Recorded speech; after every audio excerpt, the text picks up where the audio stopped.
podcast, first one of 2024. I guess if I was going to have a resolution, I should really make sure that I focus on introductions.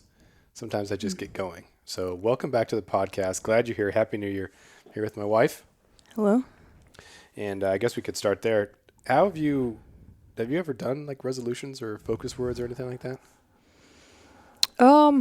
Not really. I mean, I feel like I don't know, I'm kind of always like trying to improve myself and get better. So the fact that it changes over to a new year to me is not like, I guess I have the same goals this year as I had last year, which are like, to get stronger, healthier, get outside, and just, have good communities at work and friends and stuff like that. So that's, I don't know, it's like more just the lifestyle, there's nothing different about 2024. Yeah.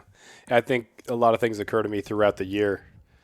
I'm like, oh, this is something I should do. This is something I should focus on, or this is something that I should. And I think that's like the focus word thing, or Michael Easter was his 2% newsletter today was talking about, rather than have a resolution, try to solve some sort of problem.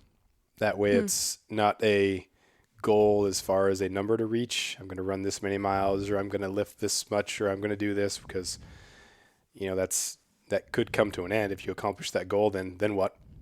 I've had friends that have done marathons, and then once they're done running the marathon, it wasn't like a transitional, or what's the word? Transformative. It was not a transformative experience, because it was just about running the marathon. Then when the marathon was gone, it was over. Yeah. So I think finish would be a word that I've done. Create, prioritize. Those have been words I can just kind of sprinkle in throughout the year and think, okay, this is a problem with my priorities, or I want to write more. The create one, I think, was when I was really starting to get more serious about the podcast. And so rather than have these ideas that don't go anywhere, just do it. If it sucks, then it sucks, but at least you know. Yeah. And you can always, if you have a starting point, you can get better. But if you never start or you never do it, then you never do it. Yeah. Yeah. So you've never really done a resolution? No, not really. Because it like, kind of like you said, it feels like checking a box, and like it doesn't, I don't know. Like sometimes I do wish that I was better at like keeping records. Like I see people post their like books that they've read in 2024, and I'm like, oh, that's cool. I've read a lot of books, but I didn't like keep a list or anything, or like miles run or whatever. And I'm like, oh, that's cool. But I don't know. Yeah. Yeah, I think that's the other side of it is the people who don't make a resolution because, well, no one's going to keep it anyway, so I don't even do one because you're not going to keep it. So, well, that's kind of missing the point. So it's not that we're against resolutions per se. It's just there's got to be a constant sort of self-improvement thing. And I think I read some books. I might reread some books this year, because sometimes you can read a book and you don't really remember any of it. Or again, there's no transformative experience because there's a lot of good ideas that you get from the book, but you don't ever apply them. Yeah. So. Well, and I also wonder, like, how many people set New Year's resolutions and they actually do meet them, but they meet them like in January or February. And then it's like, great, check my box for the year. Mm-hmm. And it's like, okay, well then what? Like, then you need to be setting a new goal or whatever. And it's not just the end of December that we're like, hey, I'm going to do this cool thing. Like, you have to have that follow through all year long. I'd like to shoot a lot more, both my bow and our rifles. Just become much, much better rather than show up to the range. I started going in June this year. So that way I was able to put some boxes down there and started to figure out, what my rifle really might like as far as ammo-wise, rather than just buy some of the cheapest stuff and go with it. But that's one of the things that we could go to the range for the next 2 months and just put boxes and boxes down, and then it stops. So it's like you start the year shooting a lot, and then I shot a lot and spent a small fortune, but then it doesn't really go anywhere. Yeah.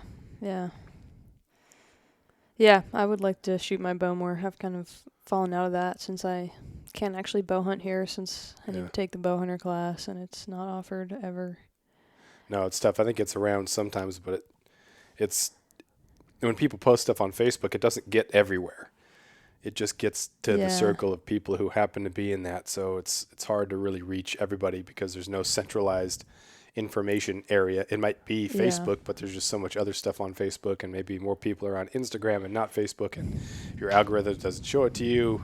It can be Yeah. tough. But yeah, just for like a fun thing to do, just shoot 3 or 4 or 5 after work.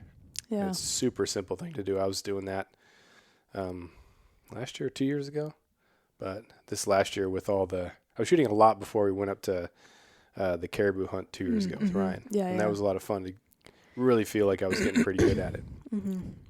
But yeah. So just got back from lower 48. Was it kind of what you expected? I know every time that if I haven't been out of Alaska in close to a year, so I've only been getting stories about how much of a mess it is and how horrible it is. And Matt Hamilton has that sticker, "Keep that shit in the lower 48." Yeah. It's kind of the lower 48's a mess, and up here is nice, even though it rains a whole lot. By the way, it rained 175 inches in Ketchikan in 2023. So then you get this idea that the lower 48 is like everywhere you look, there's going to be some sort of protest. There's going to be angry people. There's going to be fights. But then you go down there and it's not necessarily that. So, how did you like getting out for those 10 days we were in Tucson? Yeah, I mean, it was good. I think, I don't know. You're maybe a little bit more of like you jump to the extreme of like bad things are happening. Yeah. And I'm kind of like, yeah, I mean, some places are kind of crazy, but for the most part, like people are people. And, I don't know. One of the things that I did notice in Tucson was like the street racing. Like we would hear them late at night, like through our window, just like ripping down kind of this road. And I was like, oh, we have that in Ketchikan too. Like, yeah, that's true. But yeah, I mean, overall, I think it was nice. I did expect, or like when we were heading down there, I was like, okay, we got to go to Home Depot. We got to like get these, things that we're looking for. And like, oh, it'd be great to get a new pair of jeans and like maybe a dress for my friend's wedding. And like got down there, went to Costco once, and I was like, I'm done. We didn't do any of those things. Yeah. Yeah. It was fun to get down there. And I think I'm on maybe heightened awareness, but maybe just kind of checking your six and just being, you can get lulled into a false sense of security if you're up here. I remember like growing up, everything was like 20 years behind up here, 10 years behind, like a generation or so behind. It took a while for stuff to get up here, but now everything gets up here at the same time. So I think sometimes I catastrophize, I want to be aware. I don't want to be naive.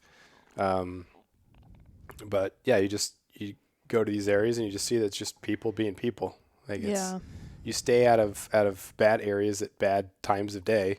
Yeah. And it's fine. Like how many people when we were hiking or walking were just friendly and said hello of all different backgrounds. You can look at certain people and say, okay, this person looks like they might be from this background or this religion. And most people don't really care in the sense that because you look like this, there's no value. Like just friendly people, nice to people. It was, of course, the type of people who are going to go hiking or running on a trail might be more like in our group of people. But yeah, it was super fun and super refreshing just to think, okay, this is pretty nice up here or down here. It's sunny, warm. Yeah, it was so nice to get just the sun, just lay out there and like I kind of joked, but like one of my goals was like I'm gonna get a sunburn, and like I never got a sunburn.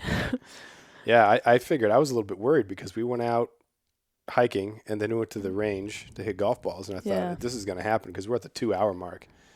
It's gonna be scorch town, but it wasn't. Yeah, it was just nice, warm, sunny. Yeah, but then as we talked about, around day 7 or 8, it started to get a little. Yeah. Which is kind of weird because it was so nice and it was so warm, and we knew that it was raining and stormy and horrible in Ketchikan. Yeah. But it's just nice to be home. Yeah. Like even when travel is fun, it's always a little stressful. Yeah. And yeah. Family too. I mean, my sister has 2 little kids that are just they're fun, but they're crazy. Yeah. It goes from, I think this is everybody's situation when you go from a house that's got 2, maybe 3 people and all the noise is on your own terms to Yeah. more people around, it's just going to be a little bit different. And Yeah. at some point, you're like, okay, it's going to be cool to get back to home and do stuff around the house. And yeah, did you ever think that like if you were to tell yourself in college that you would move and live in a place that had 175 inches of rain, do you think that you would have said, oh yeah, I could probably take that, or like, heck no, there's no way I could survive that? I don't. I feel like I was like just so lost, like not lost in college, but like I had no idea what. I would probably have been like, yeah, probably. You know, I mean, wasn't probably ruling anything out in college, but You do get the reminder when you're down south of what you've traded, and we've traded like fresh avocados and fresh Yeah. strawberries and blueberries and going out to eat at nice restaurants that are pretty affordable. Some of the places we went were a little bit more expensive than others, but you can meet up with friends and watch a game. But I mean, there's traffic everywhere you go at any time. There's traffic. yeah, You got street racers. You got a whole bunch of stuff. Whereas here, we have some of that stuff, yeah, but it's just different. And so you're trading maybe nearly perfect weather for a nice, relaxed pace of life, a pretty connected community if you choose to be connected to it. Yeah, I think that trade-off is something that when I was in high school, I never thought that I'd come back. I thought I was going to leave and never come back, but the quality of life is really good here. The quality of weather sucks, but the quality of life can really be good no matter where you're at, as long as you have the right mindset. yeah. Yeah, and I think I don't know, you get used to it and it's kind of like one of those things where I think that like in college I had no conception of what anybody's lives really were outside of like East Coast cities. Like that was all I knew. And so I think it's hard to like understand different perspectives if you haven't like lived them to some extent. And you don't also know like what you're missing out on. You're like, "Oh, this is great.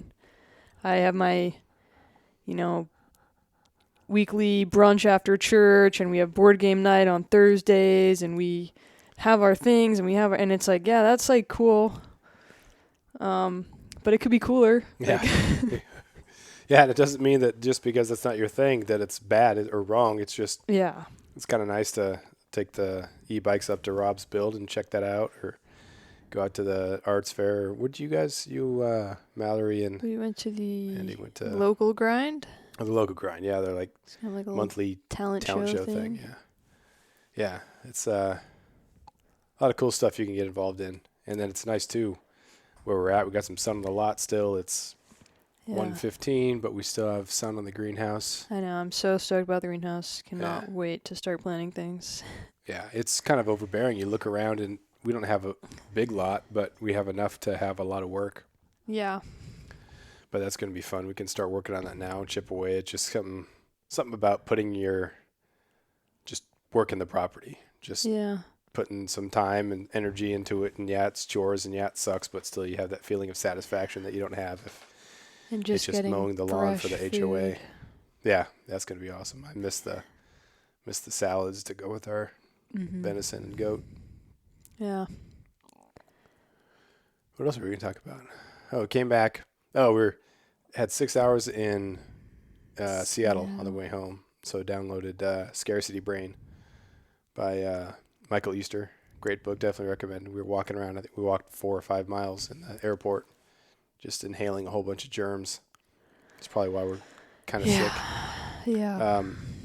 Anything stand out in that book for you? The gamification of everything from like online trading on your phones to like the hubristic versus authentic motivations, or anything stand out to you?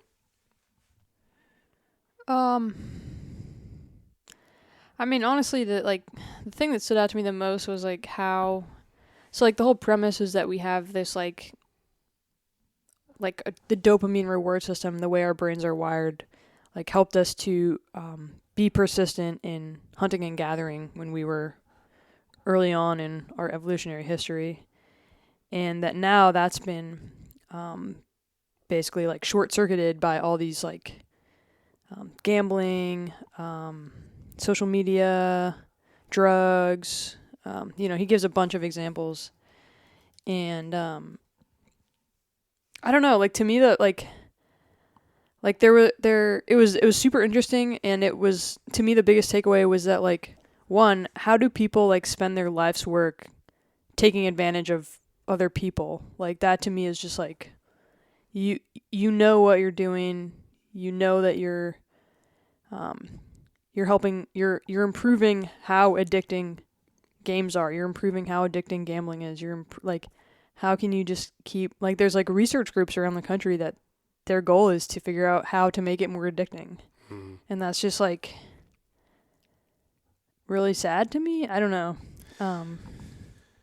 Yeah, I want to think that, or maybe there was a time when it was a choice, but now you're dealing with psychology of it, and you're dealing with people who it's not just a really good game engineer, it's someone who understands neuroscience. Yeah. And so when we're getting to this, we're overeating, we're overbuying, we're over everything, and we have all these avenues that we can stand out for attention or advertise ourselves, which is not traditionally how things work. It's not how you get like real confidence and real happiness. We get a temporary happiness if we get a lot of likes or we get something. Everything, every book right now has to deal with some sort of element of social media. Because we know you can't just, another book about how that's bad. And it's not just about social media. It's about kind of that excess. But the psychology is really interesting, and also understanding that it's kind of like, oh yeah, duh, like makes a lot of sense. It's almost common sense. But then it's also like, even knowing that, like I still doom scroll on Instagram, and it's like, I don't know. It's definitely helpful to be aware. But it's, I don't know. It's not good. It's a lot easier if you are spending extra time scrolling through social media, but you have, you look back at 2023 and some of the adventures that we had, they're clearly way better than any experience we get through scrolling on social media. So it's super easy to be able to say, all right, well, I'm going to scroll for a little bit here, but tomorrow we're doing a hike, we're doing this, we're doing that. We're going to work on it's raining, but we're going to work on the greenhouse, or we're going to, cut. There's so many more purposeful things that we can do that social media just can't compare with at all.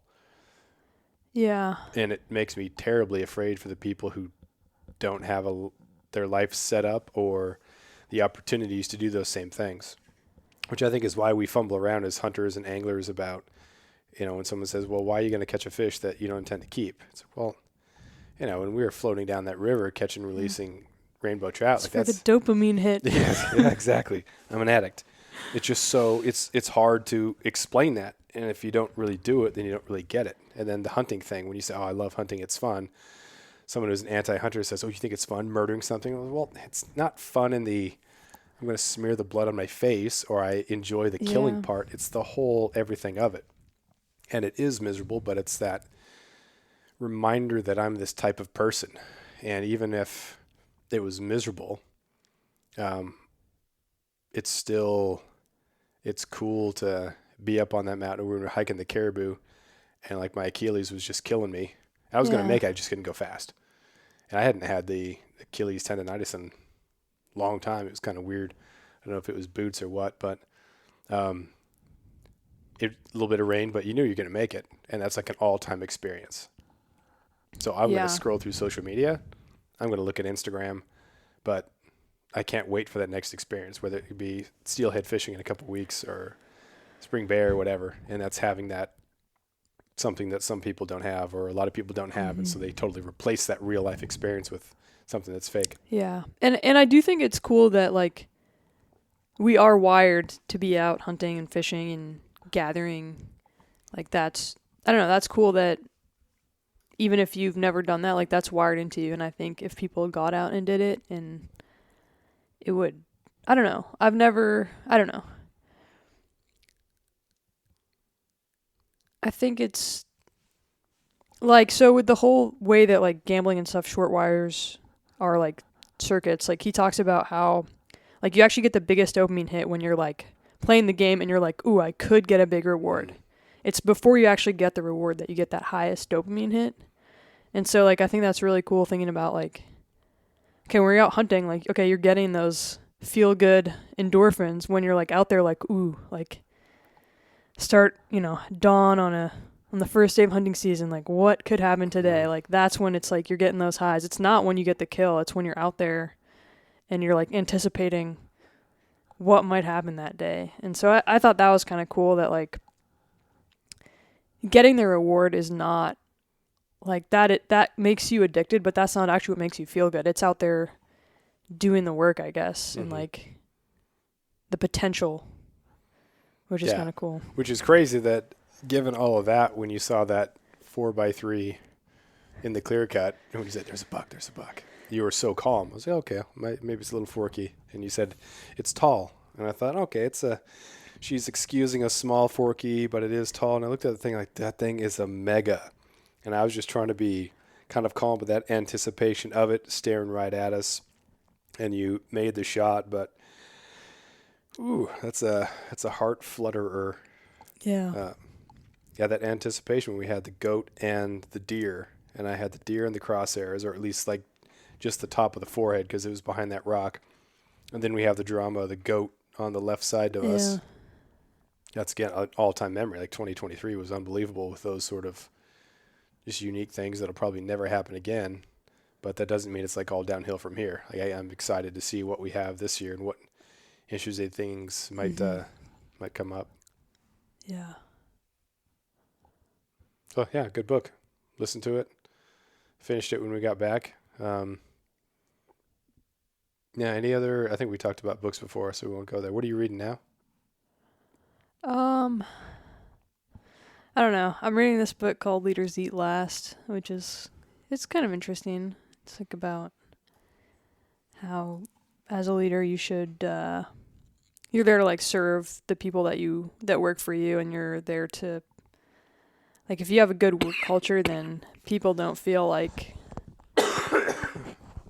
threatened or stressed or anything at work. Like, you should have a community where you're kind of all in it together. And he goes into like a bunch of different examples that are kind of interesting, kind of, again, like psychology. Yeah. There was a review for Scarcity Brain that said they liked the book, but they gave it 3 stars because there wasn't an aha moment. And I thought, what is an aha moment? Like, are we really reading these books so that on chapter 8, second paragraph, there's going to be a sentence that just changes our lives? Yeah. Like, it's not going to happen. Like, none of this stuff is new. The context changes a little bit, but maybe having it written in a way that resonates better with you, which is I liked about Easter, because he's not some like just academic who studies the stuff. He actually does the stuff, and he goes to Baghdad. He goes to lives with monks for that book, and he did the Comfort Crisis. He goes on a caribou hunt, so he like participates in stuff and can relate it. But yeah, I think that's another problem with kind of the self-improvement genre is, as readers, we're expecting the book to change our life, but it can't. It's something that can maybe motivate us, but you're not going to have an aha moment necessarily. The book's not just going to give it to you. Yeah, that's very true. It's like when I read stuff like that, I'm like, okay, this is like common sense, but it's like a good reminder to me of like, oh, I should implement this. Mm-hmm. Yeah, so I like going back and reading some of these. I think I'll do that this year. But, well, what else you got? We kind of previewed the year in the episode 2 weeks ago. So, yeah, maybe enjoy the last little waning light outside. And thanks again for listening. Appreciate everything. You know what to do. The liking, sharing, rating, commenting, all that stuff is much appreciated. Check out onstepalaska.com, and we'll keep new videos coming on the YouTube. So thanks again for your support, and have a great start to your 2024. You did it, honey.